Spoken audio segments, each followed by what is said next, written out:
96, 90, 111। আইপিএলে নিজের শেষ 4 ম্যাচের মধ্যে 3টাতেই মিচেল মার্শের খেলা ইনিংস এগুলো। 3 দিনের মাথায় বাংলাদেশের বিপক্ষে ওয়ানডে সিরিজ খেলতে নামছে অস্ট্রেলিয়া, সেই দলকে নেতৃত্ব দেওয়ার কথা এই মার্শের। তবে গতকাল বাংলাদেশে আসা অজিদের 2 বহরের একটাতেও আসেননি এই অলরাউন্ডার।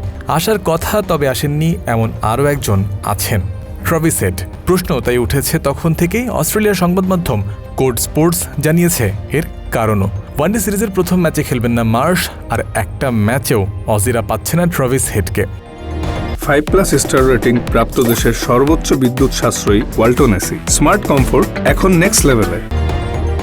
বড় 2 তারকার অনুপস্থিতির কারণ ভিন্ন ভিন্ন, দুটোই আইপিএলের সাথে সংযুক্ত।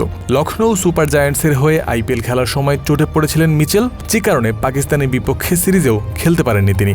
পাকিস্তানের সিরিজ শেষ করে বাংলাদেশ সফরের স্কোয়াডে আছেন এমন ক্রিকেটাররা ধরেছিলেন বাংলাদেশেরই বিমান, আর কিছু ক্রিকেটার এসেছেন সরাসরি অস্ট্রেলিয়া থেকে।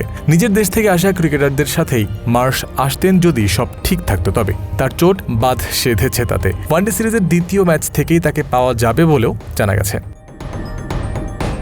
আইপিএলের ক্লান্তিকর অধ্যায় শেষে অজিরা ট্রাভিস হেডকেও বিশ্রামে রাখার সিদ্ধান্ত নিয়েছে। প্রথমে ঘোষিত স্কোয়াডে এই বাঁহাতি ব্যাটারকে রাখা হলেও এখন পরিকল্পনা বদলেছে। ওডিআই সিরিজের পর টাইগারদের বিপক্ষে টি20 সিরিজে তাকে পাওয়া যাবে বলে ধারণা করা হচ্ছে। এদিকে স্কোয়াডের শক্তি বাড়াতে কন্ডিশনের কথা মাথায় রেখে স্পিনার টড মার্ফিকে স্কোয়াডে যুক্ত করা হতে পারে। বাংলাদেশে আসার পর শনিবার সারাদিন বিশ্রামে কাটিয়েছে অস্ট্রেলিয়ার ক্রিকেটাররা। রোববার থেকেই অনুশীলনে নামবে তারা, আর মঙ্গলবার খেলতে নামবে প্রথম ওয়ানডে ম্যাচ। 11 ও 14 জুন মিরপুরে হবে সিরিজের পরবর্তী 2টি ম্যাচ।